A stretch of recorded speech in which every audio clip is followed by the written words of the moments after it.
Hi అండి. Welcome to cherries food. నేను మీ సునీత. ఈరోజు కాకరకాయలతో నూనె కాకరకాయ కారం ఎలా చేసుకోవాలో చూద్దామండి. చాలా బాగుంటుందండి. చేసుకోవడం కూడా చాలా ఈజీగానే చేసుకోవచ్చు. ఈ నూనె కాకరకాయ కారం ఒకరోజు చేసుకొని బాక్స్లో పెట్టుకున్నామంటే ఎప్పుడు కావాలంటే అప్పుడు వేసుకోవడానికి ఎక్కువ రోజులు నిల్వ ఉంటుందండి. ఈ నూనె కాకరకాయ కారం మీకు మంచిగా రావాలంటే ఇలా ఫ్రెష్గా ఉన్న కాకరకాయలు పొట్టిగా కొంచెం గట్టిగా ఉన్న కాకరకాయలు తీసుకోవాలి. అప్పుడే నూనె కాకరకాయ కారం చాలా బాగుంటుందండి, ఎక్కువ రోజు నిలవున్నా కూడా. వీటిని పైన స్పూన్తో కానీ చాకుతో కానీ లైట్గా పైన చెక్కుని తీసుకోవాలి. ఇలా చెక్కుని తీయటం వల్ల కాకరకాయ చేదు కొంచెం తక్కువగా ఉంటుంది. పిల్లలు కూడా చక్కగా ఇష్టంగా తినేస్తారు కదా, అందుకోసమని. మీరు కావాలంటే అలా డైరెక్ట్గా అయినా వేసుకోవచ్చండి. ఇలా కాకరకాయల పైన తీసిన పొట్టుని మీరు కావాలంటే జ్యూస్‌కైనా వాడుకోవచ్చండి, లేకపోతే పడేసుకోవచ్చు.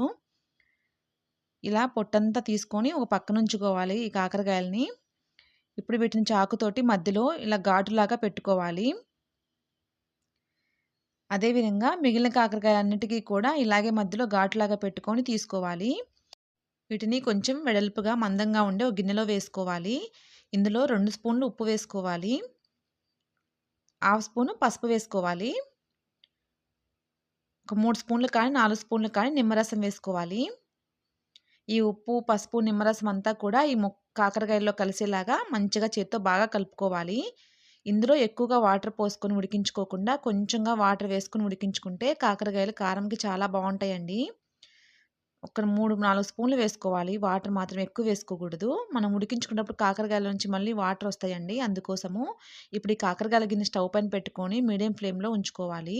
ఈ కాకరకాయల పైన నీళ్ళ గిన్నె గానీ, నీళ్లు పోసిన ప్లేట్ గానీ పెట్టుకొని ఉడికించుకున్నామంటే ఆవిరి పైన కాకరకాయలు మంచిగా ఉంటాయండి. చూడండి, ఒక్క నిమిషం అలా ఉడికిన తర్వాత ఇలా ప్లేట్ తీసుకొని మళ్ళీ రెండో వైపు కూడా తిప్పుకొని రెండో వైపు కూడా మంచిగా ఉడికించుకోవాలి. ఎక్కువ సేపు ఉడకవండి. ఒక 2 మినిట్స్‌లో ఉడికిపోతాయి. మరీ మెత్తగా కూడా ఉడికించుకోకూడదు. ఇలా రెండో వైపు కూడా ఒక్క నిమిషం అలా ఉంచేసుకొని తీసేసుకోవాలి. చూడండి, మనకి పోసిన వాటర్ కూడా ఎంత మంచిగా సరిపోయినాయో. ఈ వాటర్ అంతా కూడా ఇలా ఇంకిపోయినాయి కదా ఇందులో. ఇలా ఉంటే మనకి మంచిగా ఉంటాయి. ఎక్కువ వాటర్ పోసుకున్నామంటే కాకరకాయలు కారంకి అంత టేస్ట్‌గా అనిపించవు. ఇలా ఉడికించుకున్న ఈ కాకరకాయని తీసుకొని ఒక ప్లేట్‌లో పక్కనుంచుకోవాలి. వీటిని మీకు అందుబాటులో ఎండ గనక ఉంటే ఎండలో కానీ, లేకపోతే ఫ్యాన్ గాలి కిందైనా సరే 2, 3 గంటలు ఇలా ఆరబెట్టుకొని ఉంచుకోవాలి ఒక ప్లేట్‌లో. ఇలా ఆరిపోయిన తర్వాత చూడండి, మనకి కాకరకాయలు ఎంత మంచిగా తడంతా ఆరిపోయి ఎంత బాగున్నాయో. డ్రైగా అయిపోయినాయి కదా. ఇప్పుడు వీటిని పక్కనుంచుకోవాలి. ఈ కాకరకాయల్లోకి కారం కోసము ఒక మిక్సీ జార్ తీసుకొని అందులో కొద్దిగా ఎండు కొబ్బరి, 10 చిన్నులపాయ రెబ్బలు వేసుకోవాలి. కొంచెం ఉప్పు వేసుకోవాలండి. నేను 2 స్పూన్లు వేశాను. ఉప్పు చూసుకొని వేసుకోండి మీరు, మీ టేస్ట్‌కి సరిపడా. నేను 3 స్పూన్లు కారం వేశానండి. కారం కూడా మీరు తినే ఘాటును బట్టి వేసుకోండి. కొంచెం స్పైసీగా ఉన్న కారం అయితే ఒక స్పూన్ తగ్గించి వేసుకోండి. కొంచెం జీలకర్ర వేసుకోవాలి. మీకు ఇష్టమైతే గనక ఇందులో 2 స్పూన్లు బెల్లం వేసుకోండి. ఈ బెల్లం వేసుకుంటే నూనె కాకరకాయ కారం చాలా బాగుంటుంది. లైట్‌గానే అనిపిస్తుందండి, మరీ తియ్యగా కూడా అనిపియదు. మీకు ఇష్టం లేకపోతే స్కిప్ చేయండి. మిక్సీ జార్ మూత పెట్టుకొని మరీ మెత్తగా కాకుండా ఇలా కొంచెం బరకగా గ్రైండ్ చేసుకొని తీసుకోవాలండి. మన కాకరకాయ కారంలోకి ఇంకా కారం రెడీ అయిపోయినట్టే. ఈ కారం ఒక పక్కనుంచుకొని స్టవ్ వెలిగించుకొని ఒక బాండీ పెట్టుకొని డీప్ ఫ్రై సరిపడా ఆయిల్ తీసుకోవాలి. అర కేజీ కాకరకాయలకి పావు కేజీ ఆయిల్ అయితే సరిపోతుందండి. ఈ ఆయిల్ మంచిగా వేడైపోయిన తర్వాత మనము ఆరబెట్టుకొని పక్కనుంచుకున్న ఈ కాకరకాయలను వేసుకోవాలి. ఈ కాకరకాయలని స్టవ్ మీడియం ఫ్లేమ్‌లో పెట్టుకొని ఇలా మంచిగా కలుపుకుంటూ మంచి కలర్ వచ్చే వరకు వేగనివ్వాలండి. ఒక్కోసారి లోపల పచ్చిగా ఉంటుంది. అలా ఉంటే కాకరకాయ కారం పాడవుతుంది. చూడండి, ఇలా మంచి కలర్ వచ్చిన తర్వాత వీటిని తీసుకొని ఒక ప్లేట్‌లో పక్కనుంచుకోవాలి. ఇదే ఆయిల్‌లో కొంచెం ఆయిల్ వేడవనిచ్చేసి పోపు గింజలు వేసుకోవాలండి. మనకు అర కేజీ కాకరకాయలకి పావు కేజీ ఆయిల్ కరెక్ట్‌గా సరిపోతుంది. కొంచెం కరివేపాకు వేసుకొని ఒక హాఫ్ స్పూన్ పసుపు వేసుకోవాలి. చిన్నవైతే 3, పెద్దవైతే 2 ఉల్లిగడ్డలు ఇలా సన్నగా పొడవుగా కట్ చేసుకొని తీసుకోవాలి.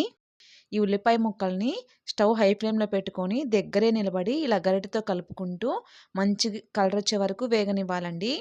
ఇవి ఉల్లిపాయలు స్టవ్ లో ఫ్లేమ్‌లో పెట్టుకొని వేయించుకున్నామంటే ముద్దగా అవుతాయి. ఇలా హై ఫ్లేమ్‌లో పెట్టుకొని ఇలా మంచిగా బ్రౌన్ కలర్ వచ్చే వరకు వేగనివ్వాలి. ఇలా ఉల్లిగడ్డలు మంచి కలర్ వచ్చినాయి కదా. ఇప్పుడు ఇందులో ఫ్రై చేసి పక్కనుంచుకున్న కాకరకాయలు వేసుకోవాలి. మనం మిక్సీ వేసుకొని పక్కనుంచుకున్న కారం కూడా వేసుకోవాలండి. ఒకసారి గరిటెతో ఈ కారము, ఈ కాకరకాయలంతా కూడా ఇలా ఒక్కసారి అలా కలిసేలాగా కలిపేసుకొని ఇంకా స్టవ్ ఆపేసుకోవాలి. ఇప్పుడు మూత పెట్టేసుకొని ఒక అరగంట సేపు పూర్తిగా చల్లారనివ్వాలండి. మనకు చూడటానికి ఆయిల్ అట్లాగే కనిపిస్తుంది. ఆరిపోయిన తర్వాత కాకరకాయ కారం అంతా పీల్చేసుకొని మంచిగా డ్రైగా అవుతుంది. చూడండి ఎంత మంచిగా అయిపోయిందో. ఇప్పుడు పూర్తిగా చల్లారిపోయాక ఒకసారి కారము, కాకరకాయ అంతా కలిసేలాగా కలుపుకోవాలి. ఇప్పుడు ఈ కారంని కొద్ది కొద్దిగా తీసుకొని ఈ కాకరకాయ మధ్యలో మనం ఘాటుగా పెట్టుకున్నాం గదా! అందులో కొంచెం కొంచెంగా కూర్చుకోవాలి. అదే విధంగా మిగిలిన కాకరకాయలన్నిట్లో గూడా ఇలా కొంచెం కొంచెంగా తీసుకొని కూర్చుకోవాలి. మనకింకా నూనె కాకరకాయ కారం రెడీ అయిపోయినట్టేనండి. ఈ నూనె కాకరకాయ కారం ఎక్కువ రోజులు నిల్వ ఉంటుంది. ఫ్రెష్‌గా గూడా ఉంటుంది. వేడి వేడి అన్నంలో ఈ కాకరకాయ ఒకటి వేసుకొని కొద్దిగా ఈ కారం పెట్టుకొని తిన్నామంటే చాలా బావుంటుందండి. మీరు కూడా ఇలా ఒకసారి ట్రై చేసి చూడండి. మీకు తప్పకుండా నచ్చుతుంది. ఈ వీడియో మీకు నచ్చినట్టయితే లైక్ చేయండి. మీ ఫ్రెండ్స్‌కి ఈ వీడియో షేర్ చేయండి. చెర్రీస్ ఫుడ్ ఛానల్‌ని సబ్స్క్రైబ్ చేయండి.